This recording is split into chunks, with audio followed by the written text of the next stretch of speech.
I'm Pat Doris. Welcome to The Story and welcome to Friday. Hey, tonight we're going to talk about magic mushrooms. Oregon is ready to open the door for the first legal psilocybin trips. All the pieces are in place from cap to stem. And that's our big story tonight.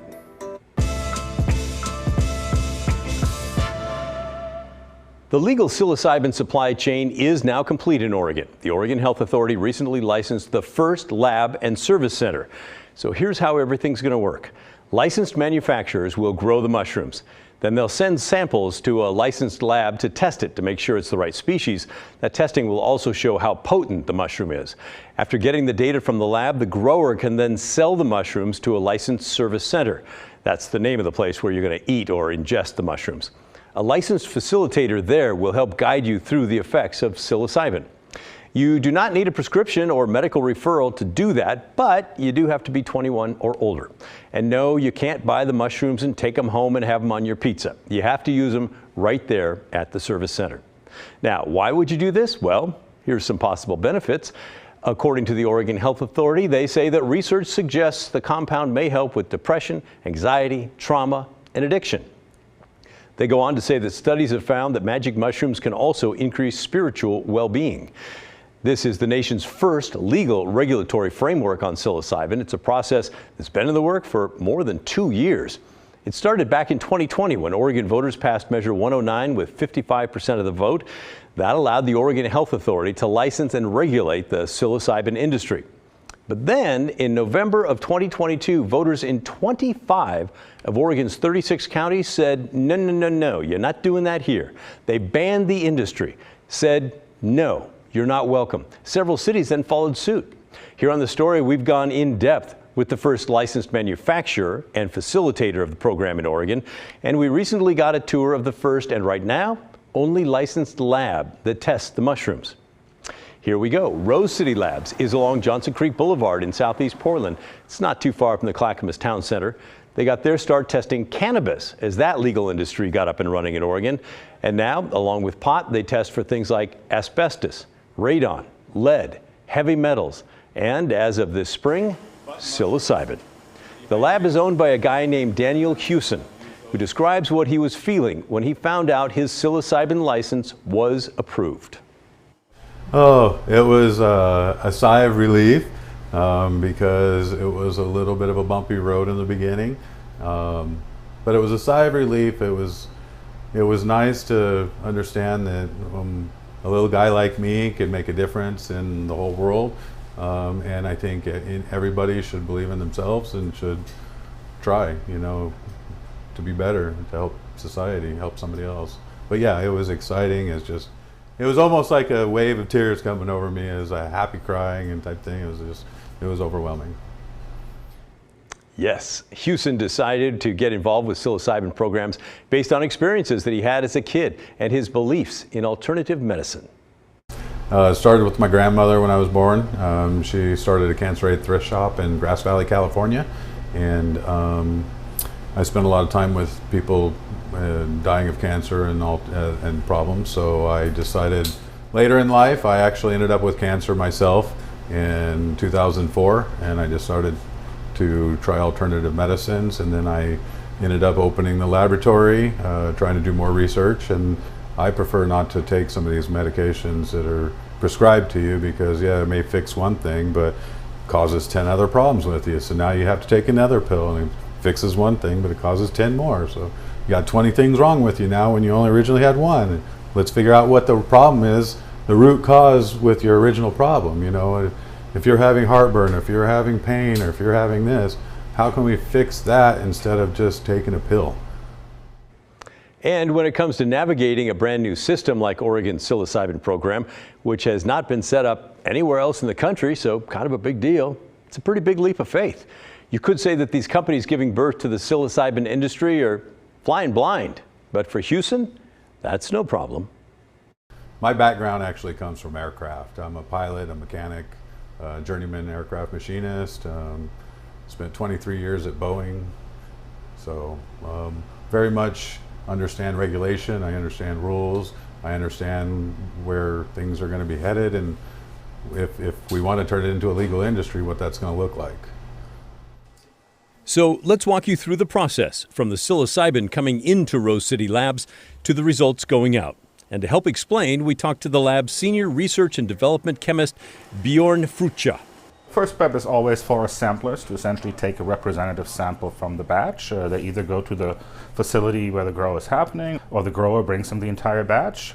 We take samples from random spots within the mushroom batch to basically, in the end, have a fairly representative sample.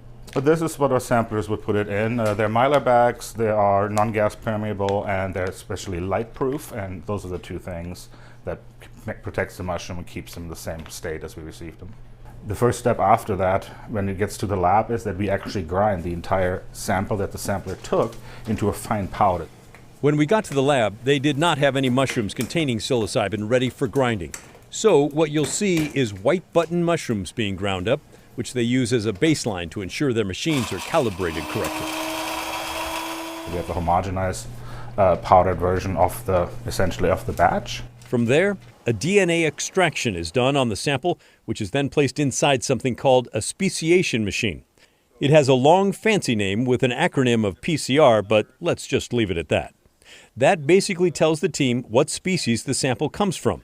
If the DNA confirms it is in fact psilocybin cubensis, the only kind allowed in the state program, then it moves on to the next step, the HPLC machine, high-performance liquid chromatography.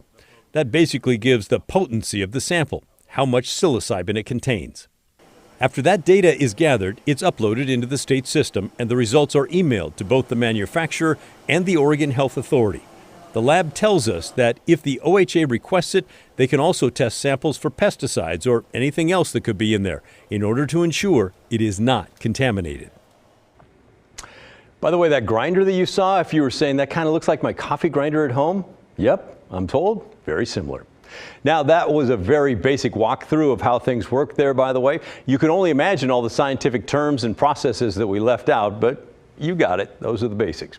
Rose City Lab owner Dan Hewson made it very clear that once a sample arrives at the lab, never leaves. They hold on to it for 30 days after testing is complete in case further testing is needed, and then it's destroyed.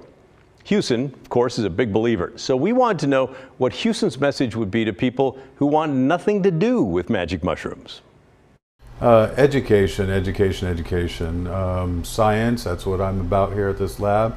And with science, we have to learn and we have to study and we have to understand what we're doing. And I just, before people get emotional or don't understand, I would prefer that people would just do a little education. There's been studies from the government, there's been all kinds of things proving that psychedelics has been beneficial. I think, my opinion, I think we're going to see the government accept psychedelics before they're going to ever accept cannabis. Really? That's my belief. I've been saying that for years now. And what I've noticed with people getting a hold of the lab or me, most people are up in their age, 60 and above, that don't use drugs, don't use alcohol, and they want to use psilocybin. They believe in it. And it's, for me, that's a little bit hard to understand it, but because it's a psychoactive, mind-altering drug, but I think they've seen or heard or witnessed or know people that it's really helped and changed and affected. We visited a few weeks ago, shortly after they got their first licensed psilocybin sample. They told us they expected 2 more samples the following week, and this week they say they're actively testing licensed product. Remember, the lab is just one cog in the state's regulatory machine, but now all those pieces are in place for the machine. Manufacturers, the lab, facilitators, and so far a single service center. That service center is called Epic Healing Eugene. The boutique-style healing center will serve up to 30 people each month with individual and small group sessions. And by the way, it's not cheap. The latest prices that we found online from earlier this week showed a level 1 microdose costing $500. And that's just for the services. If you read the last paragraph, it says the price does not include the cost of the actual mushrooms, which must be paid in cash.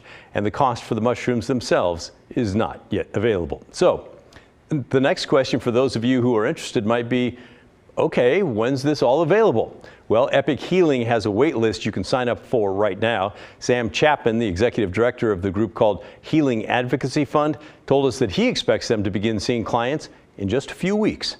He also said more of these licensed service centers will be coming on before the end of the year.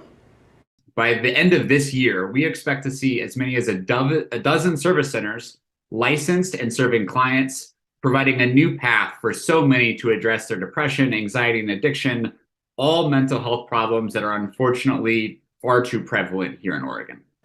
If you'd like to learn more about psilocybin and psychedelics in general, you won't have to go far. PsychCon, a psychedelic convention, and is coming to the Oregon Convention Center next week. They label themselves as the premier conference and trade show for the booming psychedelic industry. There will be all kinds of speakers, including former NBA player Lamar and LA Laker Lamar Odom, as well as folks from Rose City Labs that you've heard from today, owner Dan Hewson and chemist Bjorn Frucha. So, what do you think about Oregon's psilocybin program now that it's officially up and running? Do you think it's something that you might try, or is cost an issue for you? Or maybe you don't want anything to do with it? Send us an email, will you? The address is thestory@kgw.com, or call and leave a voicemail, 503-226-5090. Still ahead on the story, there could soon be relief for those of you who have their food stamp benefits ripped off from their EBT cards. It's a story that investigative reporter Kyle Aboshi has been covering every step of the way, and he has a big update for you tonight. That's next when the story returns.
Straight ahead here at 6:30, the heat wave has arrived and the local swimming hotspots will be busy this weekend. We'll take you live to High Rocks for some cold water safety tips. Also ahead, rising temperatures also mean rising fire danger, where burn bans are already in effect.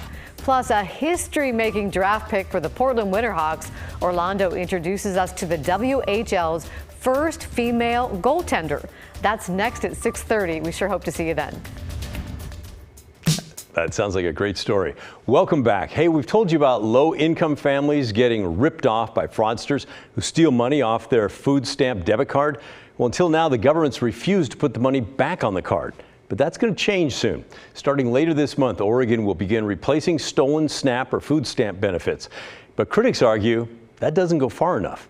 Investigative reporter Kyle Aboshi has our report. For many low-income families, this little card is a lifeline. Yeah, this is the card. To help put food on the table. But as we've been reporting, fraudsters are stealing those much-needed food stamp benefits. Why would you take from the poorest of people? That's what I don't understand. It's like last year, crooks wiped out nearly $500 in SNAP or food stamp benefits from Ashley Umberger's account, and the government declined to reimburse her loss. There was nothing that they could do at all. At all. That will soon change.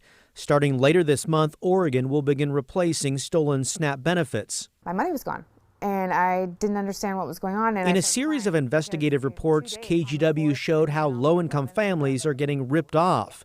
Fraudsters are stealing their food stamp benefits by secretly installing a device on ATM readers that sends card numbers and PIN numbers back to the thieves, who then create fake cards and drain accounts. This so-called skimming can be devastating to households already struggling to make ends meet, especially because states like Oregon have declined to reimburse victims. We rely on those food benefits to eat. Late last year, Congress approved a spending bill that allows food stamp or SNAP recipients to be reimbursed for stolen benefits. Nearly a dozen states, including Oregon, now have approval to begin refunding victims. But Senator Ron Wyden argues more can be done. He's urging the USDA to upgrade these benefit cards with smart chip technology, which make them more difficult for fraudsters to skim. We got to go to the heart of the problem, which is prevention, and we got to get states in the position where they're, using 21st century, technology. The cash was gone, the food was gone. Victims like Ashley argue food stamp recipients should have the same protections as everyone else using the banking system. That includes chips in the cards, fraud detection, and notification. Setting it up so you could get text messages when your card's being used, or like most banks do. They'll notify you if you're having money withdrawn out of your account. This little card should be protected, Ashley argues, as should the low-income families who rely on its benefits. Since our initial reporting, we've heard from several people in Oregon who lost food stamp benefits due to skimming. The good news is the state of Oregon will reimburse those losses going back to October of last year. Anyone whose benefits were stolen due to skimming should request replacements as soon as possible. Kyle Aboshi, KGW News. Thank you, Kyle. Up next on the story, well, we could not ignore what's going on out there today in the weather. What a view. There's Mount Hood in the distance. What a Friday. We have Chief Meteorologist Matt Zaffino joining us after the break for an in-depth forecast. And really, we asked him to get into the meteorological nitty-gritty whenever we ask him to come on the story, and that's what he's going to do when we come back.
Oh, what a gorgeous day out there. We're looking at Lincoln City from the Chinook Winds Casino.